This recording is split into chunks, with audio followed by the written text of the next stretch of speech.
Hi everyone, Kartik Krishnaiyer here for Beyond the Boundary, and we're going to put this on Beyond the 90 as well. Politics and sports.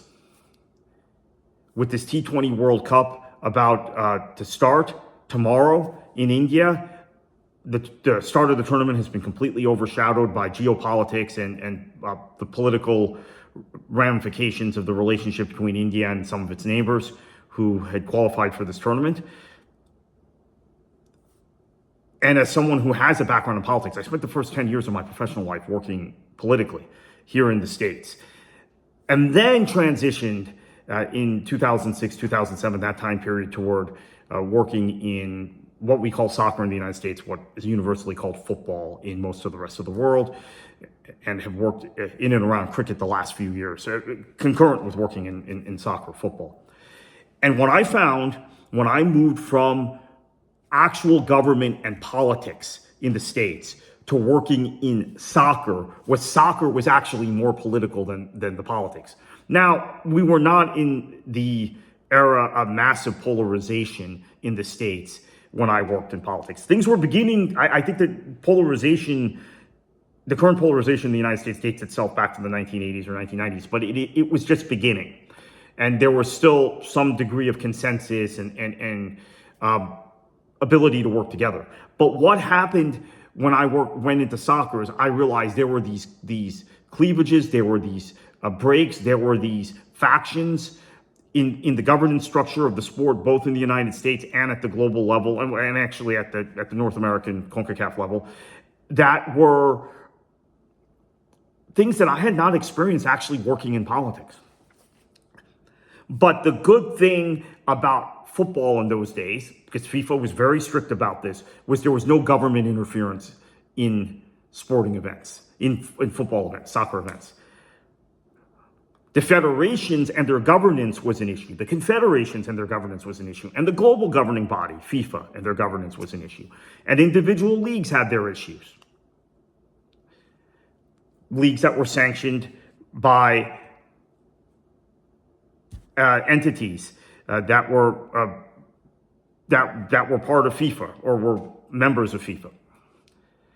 But then, in the era of Gianni Infantino, I know everybody loves to beat up on Sepp Blatter, although I think Blatter's reputation and that of Michel Platini have been rehabilitated by Infantino's actions.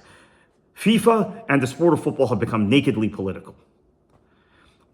If the courts intervened in football in the past, or governments intervened in football, those national federations would be suspended. Now, if you're not cozying up with some sort of government entity, then you're not playing the game right in FIFA. Maybe it did start when Blatter was the president, because of course he went to dinner with Roman Abramovich and Vladimir Putin the night before the vote on the 2018 World Cup, which England very naively thought they had sewn up. I actually thought it might go to Spain and Portugal. Didn't go either place. Went to Russia.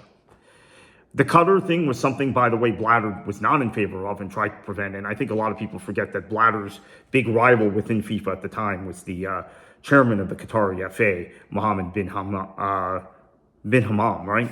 Was that his name? And it's all, some of the stuff is all very hazy.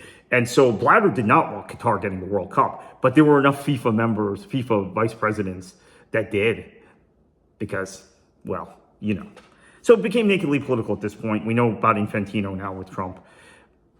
Cricket always had the potential of being equally volatile because of the countries that play cricket are historically anglicized countries that have had sometimes tense relationships with one another, India and Pakistan in particular.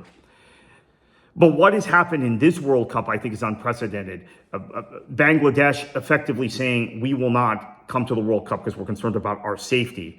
I've gotten into in a previous video about why India and Bangladesh relationship has broken down. Sheikh Hasina has been given exile in India. There's also religious strife now, let's face it, between the two countries. But here's the big kicker, I think, in talking about all of this and thinking about all of this, is that Bangladesh would not play matches at Eden Gardens in Kolkata. They said they feared for their safety there. You have to understand the ethnicity of they're Bengalis, people from Bangladesh. Literally, the country is called Land of Bengalis. Bangladesh is what it means in Bengali. Or Bangla, as the language is Bengali, is what we call it in English. And Kolkata is now a Hindu-dominated Bengali city, Bangladesh a Muslim-dominated Bengali homeland, so to speak. So there were offers, which I did not know at the time. I've been working my sources in India. There were offers from the cricket associations of both Kerala and Tamil Nadu in South India to host Bangladesh's matches, either in Kochi, which is not a host city, by the way, for this World Cup, or Chennai, which is, of course, where the U.S. is going to play 2 matches in Chennai. And Bangladesh said no, and the ICC could not ascertain a credible threat, so they're out.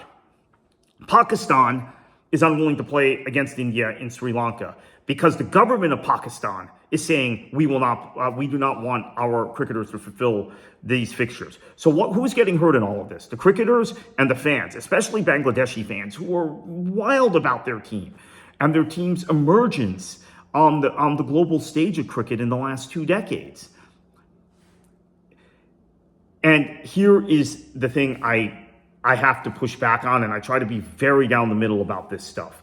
I'm not a fan. I'm going to just come out and say I'm not a fan of PM Modi or Hindutva or his political party, the BJP. But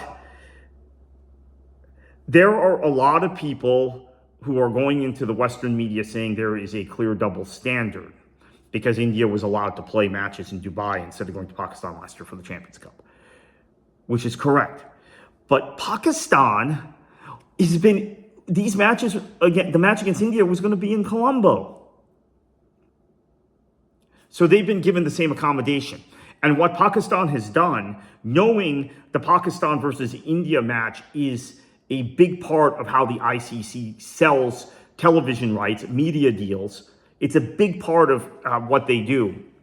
I think they've really botched things up for the ICC. And I don't think this is a double standard. When you say we're going to participate in a tournament, but we're going to boycott a single match, and the government is the one saying that. It's the government of Pakistan who is saying this. And Pakistan is a state, I have a lot of fondness for Pakistan and the Pakistani project. And I'm not like most people of Indian extraction who look down on Muhammad Jinnah. I quite frankly have been fascinated by his life. But Pakistan is on the verge of being a failed state. So you have a government that's trying to, I think, play to the masses of popular opinion and say we're going to boycott a match against India. And the ICC, if there is a double standard, it's the ICC not saying, Pakistan, you can't participate in this tournament. Now, I will admit, from my own perspective, if Pakistan were not to participate in this tournament, it would directly benefit the United States, who are in Pakistan's group. So I'm kind of, I don't want to forcefully make that argument because people say, well, you're American, you want the U.S. to advance. And of course, we were in a group with Pakistan last time and beat Pakistan. This time, I don't think the U.S. is going to beat Pakistan, by the way. I think the tables have turned a little bit. Pakistan's coming into this World Cup in great form.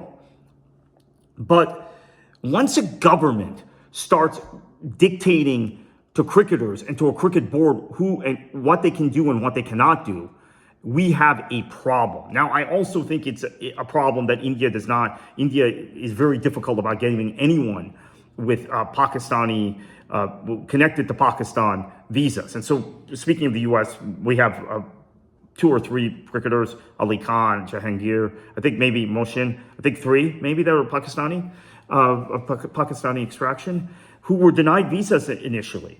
At least the 2, Jahangir and Ali Khan were, for sure. And the ICC had to intervene. So that's not right either. I mean, there's so much concern here in the States about Donald Trump and the 2026 World Cup. I don't know that Trump is going to go around denying visas to members of the Iranian team. I don't think Trump is going to go around denying visas to members of the South African team. These are countries which the U.S. is currently in conflict with. Although the South African thing ebbs and flows, because now South Africa is endorsing the use of ICE. Even though Trump previously was saying South Africa is committing genocide, or Trump's allies were saying South Africa is committing genocide against its white population. I don't want to get down that rabbit hole. I have some unique opinions about that, which may not correspond with the anti-colonial narrative or the kind of pro-European narrative. I'm very much in the middle on that. But yeah, this is not good. And I don't know why the ICC hasn't taken a more forceful stand with Pakistan the way they did with Bangladesh. And I think maybe the stand with Bangladesh may have been over the top. And Scotland comes into the tournament having not qualified, having lost in qualifying. But it is what it is. It is where we are.